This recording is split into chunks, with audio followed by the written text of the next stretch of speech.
ओम शांति। हम सब ब्राह्मण से देवता बनने का पुरुषार्थ कर रहे हैं और बाबा हमको क्राउन प्रिंस बनाने के लिए आए हैं। क्राउन प्रिंस बनने के लिए हमें अपनी बुद्धि को स्वच्छ बनाना होगा, मन को श्रेष्ठ बनाना होगा और उसके लिए बाबा हमको जो ज्ञान सुना रहे हैं उस ज्ञान को अपने जीवन में धारण करना है। 6 तारीख की वाणी है, मीठे बच्चे, संगम युग पर तुम्हें बाप द्वारा अच्छी बुद्धि और श्रेष्ठ मत मिलती है जिससे तुम ब्राह्मण से देवता बन जाते हो। प्रश्न है, तुम बच्चे किस मस्ती में रहो तो चलन बड़ी रॉयल हो जाएगी। उत्तर, तुम्हें ज्ञान की मस्ती चढ़ी रहनी चाहिए। ओहो, हम भगवान के सन्मुख बैठे हैं, हम यहाँ से जाएंगे, जाकर विश्व का मालिक क्राउन प्रिंस बनेंगे। जब ऐसी मस्ती रहे तो चलन स्वतः रॉयल हो जाएगी। मुख से बहुत मीठे बोल निकलेंगे, आपस में बहुत प्यार रहेगा। गीत बजा है, महफिल में जल उठी क्षमा परवाने के लिए। ओम शांति। मीठे मीठे बच्चों, रूहानी बच्चों ने आकर ब्राह्मण बन रूहानी बाबा से यह ज़रूर समझा है कि हम संगम युगी ब्राह्मण बाप से हमारी बुद्धि का ताला खोला है। अब हम समझते हैं कि यह है संगम युग। मनुष्य जो भी पतित भ्रष्टाचारी हैं वो फिर पावन बन भविष्य में पावन श्रेष्ठाचारी पुरुषोत्तम कहलाएंगे। यह लक्ष्मी नारायण कभी तो पुरुषार्थ कर पुरुषोत्तम बने हैं ना। इन्हों की हिस्ट्री ज़रूर चाहिए। इन लक्ष्मी नारायण का राज्य कब स्थापन हुआ? न कलयुग में न सतयुग में। स्वर्ग स्थापन होता ही है संगम पर। इतने विस्तार में कोई जाते नहीं हैं। तुम जानते हो यह संगम युग है। कलयुग के बाद सतयुग नई दुनिया होती है तो ज़रूर संगम युग भी होगा। फिर नई दुनिया में नया राज होगा। बुद्धि चलनी चाहिए। तुम जानते हो बाप द्वारा हमको अच्छी बुद्धि और श्रीमत मिल रही है। कहते हैं ईश्वर इनको सदैव सुमत अथवा अच्छी मत दो। वह सारी दुनिया का बाप है, सबको अच्छी मत देने वाला है। संगम युग पर आकर अपने बच्चों को अच्छी मत देते हैं जिसको पांडव संप्रदाय और दैवी संप्रदाय शास्त्रों में लिखा हुआ है। ब्राह्मण संप्रदाय और दैवी संप्रदाय को भी कोई समझ नहीं सकते। ब्रह्मा द्वारा ही ब्राह्मण संप्रदाय बन सकते हैं। परम पिता परमात्मा ही ब्रह्मा द्वारा यह रचना रचते हैं। प्रजापिता है तब तो इतने सब ब्रह्मा कुमार कुमारियां हैं। जब तक कोई आकर तुम ब्राह्मणों द्वारा ज्ञान न लेवे तब तक सद्गति कैसे हो सकती। तुम्हारे पास बहुत आएंगे, सन्यासी भी आएंगे और धर्म वाले भी आएंगे बाप से वर्षा लेने। स्वर्ग में अब उनका पार्ट नहीं है, परंतु संदेश सबको देना है कि बाप आया है। इस समय हिंदू कहलाने वाले कोई भी देवी देवता धर्म को जानते ही नहीं। वह जो पहले सतो प्रधान थे वह फिर तमो में आने के कारण अपने को देवी देवता कहला नहीं सकते। तुम बच्चे जानते हो रावण का राज्य भी यहाँ होता है और परम पिता परमात्मा जिसको राम भी कहते हैं उनका जन्म भी यहाँ ही होता है। गाते भी हैं पतित पावन सीताराम। परंतु पतित किसने बनाया, रावण कौन है, क्यों पतित पावन बाप को बुलाते हैं, यह किसको भी पता नहीं है। यह कोई समझते नहीं कि हमारे में जो 5 विकार हैं वही रावण है। जिसमें 5 विकार नहीं वह राम संप्रदाय, अभी राम राज्य नहीं है। इसीलिए सब चाहते हैं कि नई दुनिया, नया पवित्र राज्य चाहिए। राम कहा जाता है शिव बाबा को, परंतु उन्होंने परमात्मा राम को समझ लिया है, इसीलिए शिव बाबा को बुला दिया है। तुम समझा सकते हो कि राम राज्य किसको कहा जाता है। शास्त्रों में लिख दिया है कि राम की सीता चुराई गई। यह हो सकता है क्या कि राजा की रानी को कोई चुरा ले जाए। शास्त्र भी ढेर हैं। मुख्य शास्त्र है गीता। शास्त्रों में लिखा है कि ब्रह्मा द्वारा ब्राह्मण, देवता, क्षत्रिय धर्म की स्थापना करते हैं, तो प्रजापिता भी यहाँ ही चाहिए। ब्रह्मा को इतने ढेर बच्चे हैं तो यह है मुख वंशावली। इतने कुख वंशावली हो न सकें, जबकि सरस्वती भी मुख वंशावली है, तो ब्रह्मा की स्त्री हो नहीं सकती। अब बाप कहते, ब्रह्मा मुख द्वारा तुम ब्राह्मण बनते हो, मेरे बच्चे बनते हो। तुम बच्चे जानते हो शिव बाबा की कितनी महिमा है। बाप पतित पावन लिबरेटर भी है, यह सब गाते भी हैं, परंतु समझते नहीं हैं। इसीलिए पहले बाप का परिचय देना है कि वह पतित पावन है, गीता का भगवान भी है, निराकार शिव बाबा है, तो ज़रूर आकर ज्ञान सुनाया होगा। जब अब जिस शरीर द्वारा ज्ञान सुनाते हैं उनका नाम रखा है ब्रह्मा। जिस तन में परमात्मा प्रवेश करते हैं उसके मुख के द्वारा आकर हमें ज्ञान सुनाते हैं, उनका नाम रखते हैं ब्रह्मा। नहीं तो ब्रह्मा कहाँ से आए। ब्रह्मा का बाप कौन, ब्रह्मा विष्णु शंकर का रचेता कौन, यह है गुह्य प्रश्न। त्रिमूर्ति देवता तो कहते हैं, परंतु यह आए कहाँ से। अब बाप समझाते हैं, इनका भी रचता ऊंचे ते ऊंचा भगवान ही है, जिसको शिव कहते हैं।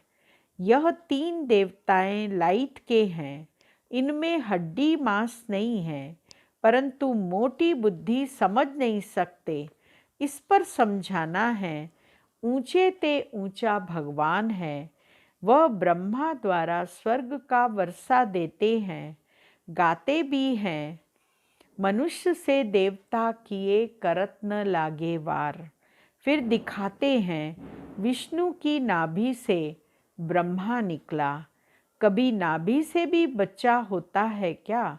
अब बाप बैठ सब राज समझाते हैं, परंतु जब कोई समझे ना, तुम जानते हो आत्मा को ही पाप आत्मा, पुण्य आत्मा कहा जाता है।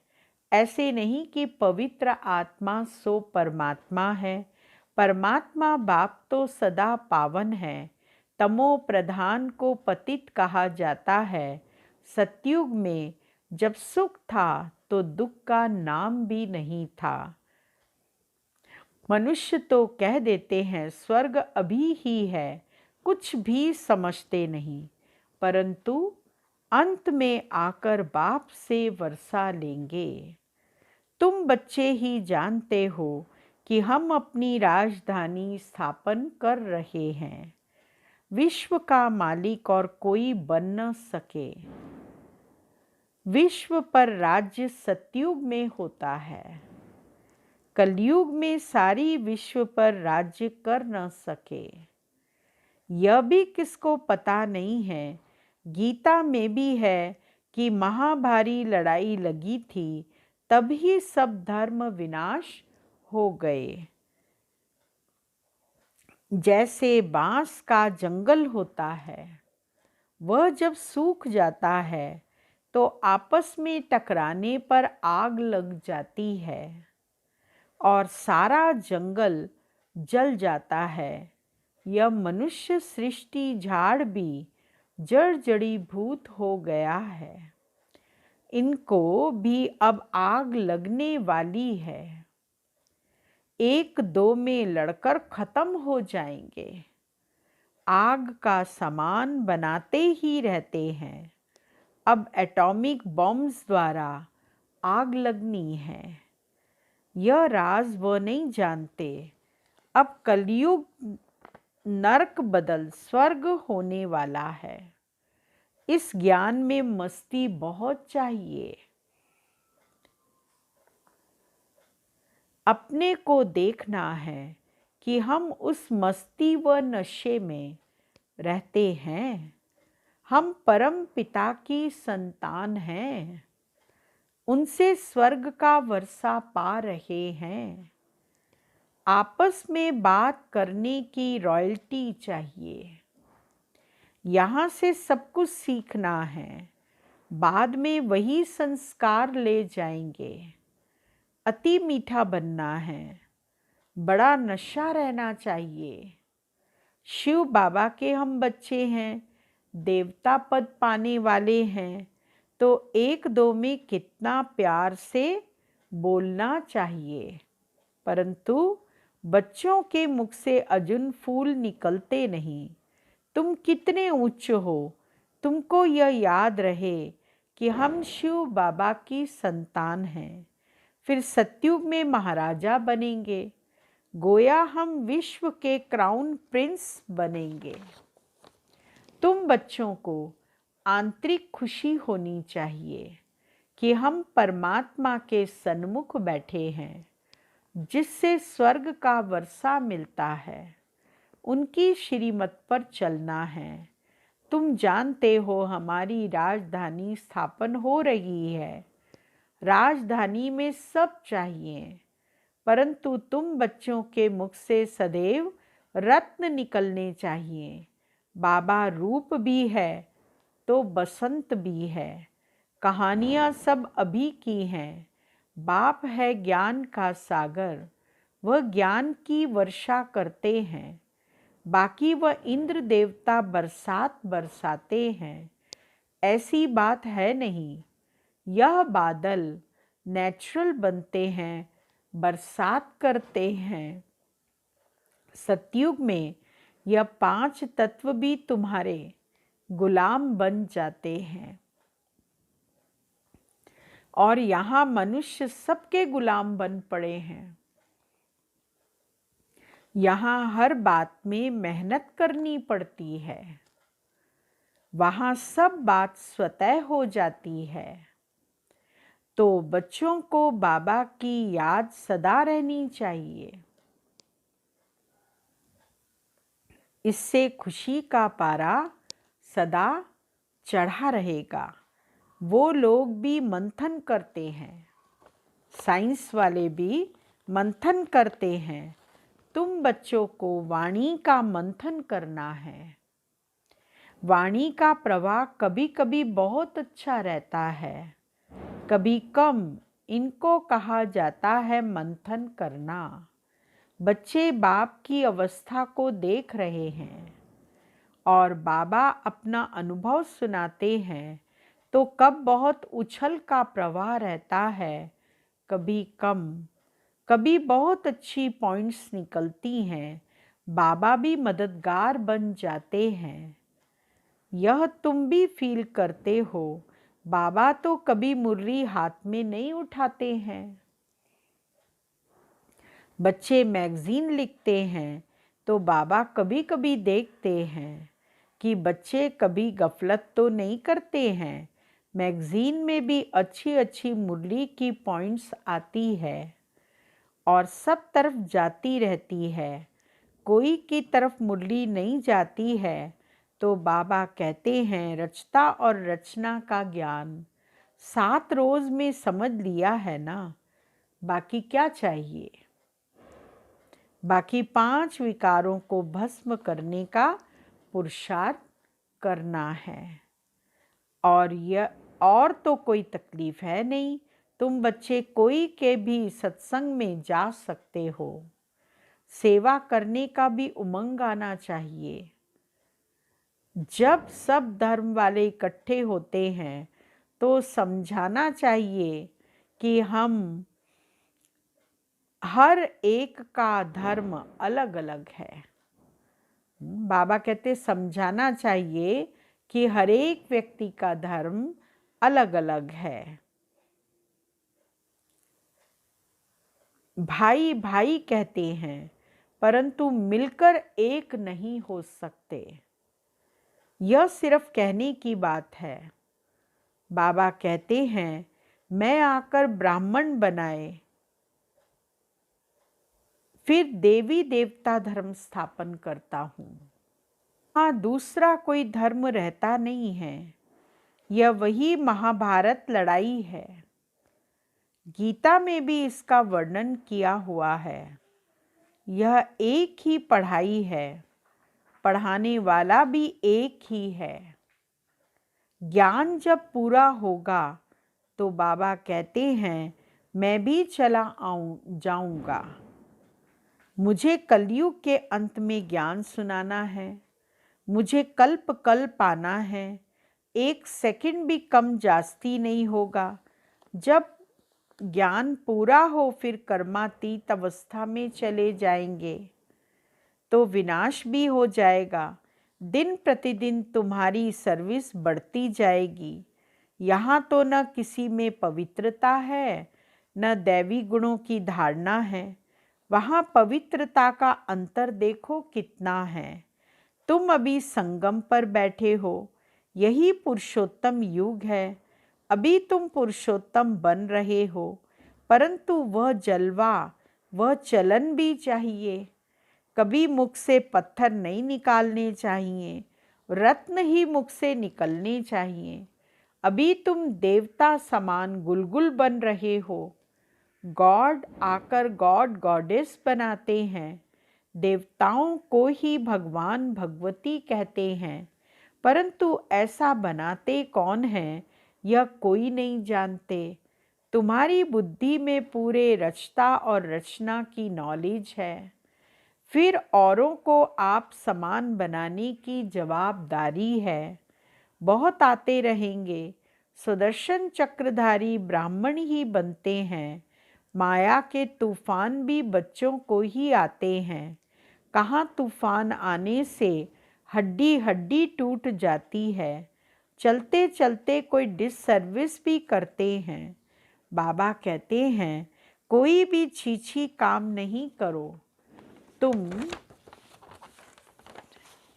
मुख वंशावली ब्राह्मण हो, वह है कुख वंशावली।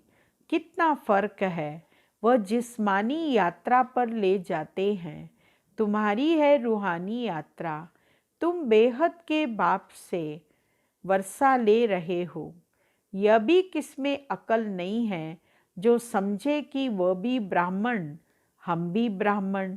परंतु सच्चा ब्राह्मण कौन है? वह ब्राह्मण अपने को ब्रह्मा कुमार नहीं कहला सकते। तुम अपने को ब्रह्मा कुमार कहलाते हो तो ज़रूर ब्रह्मा भी होगा, परंतु उनकी बुद्धि में यह बातें आती नहीं जो पूछें। बाबा कल्प कल्प तुम बच्चों को आकर यह बातें समझाते हैं कि तुम ब्रह्मा की औलाद ब्राह्मण सब भाई बहन ठहरे। फिर वह विकार में कैसे जा सकते? अगर कोई जाते हैं तो ब्राह्मण कुल को कलंकित करते हैं। अपने को ब्रह्मा कुमार कुमारी कहलाकर फिर पतित हो नहीं सकते। अच्छा, मीठे मीठे सिकी लदे बच्चों प्रति मात पिता बाप दादा का याद प्यार और गुड मॉर्निंग। रूहानी बाप की रूहानी बच्चों को नमस्ते और रूहानी बच्चों की रूहानी बाबा को याद प्यार गुड मॉर्निंग नमस्ते। मुख्य सार है पहला पॉइंट, वाणी से जो सुनते हैं उस पर मंथन करना है। पुरुषोत्तम बन रहे हैं इसीलिए चलन बहुत रॉयल बनानी है, मुख से कभी पत्थर नहीं निकालने हैं। दूसरा पॉइंट है, बहुतों को आप समान बनाने की जवाबदारी समझ सर्विस पर तत्पर रहना है। कोई भी छी गंदा काम करके डिससर्विस नहीं करनी है। वरदान है, एक रस स्थिति द्वारा अतीन्द्रिय सुख की अनुभूति करने वाले सर्व आकर्षणों से मुक्त भव। जब इंद्रियों की आकर्षण और संबंधों की आकर्षण से मुक्त बनो, तब अतीन्द्रिय सुख की अनुभूति कर सकेंगे। कोई भी कर्म इंद्रिय के वश होने से जो भिन्न भिन्न आकर्षण होते हैं, वह अतीन्द्रिय सुख व हर्ष दिलाने में बंधन डालते हैं। लेकिन जब बुद्धि सर्व आकर्षणों से मुक्त हो एक ठिकाने पर टिक जाती है, हलचल समाप्त हो जाती है, तक एक रस अवस्था बनने से अतीन्द्रिय सुख की अनुभूति होती है। स्लोगन, अपने बुद्धि की लाइन सदा क्लियर रखो तो एक दो के मन के भावों को जान लेंगे। ओम शांति। आज अव्यक्त इशारे का आज का पॉइंट है,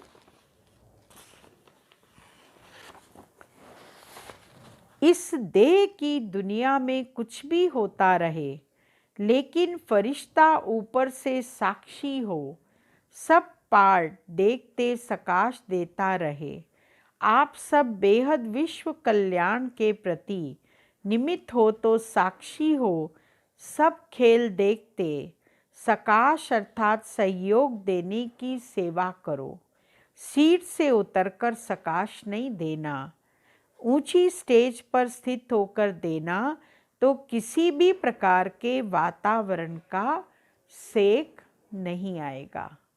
ओम शांति।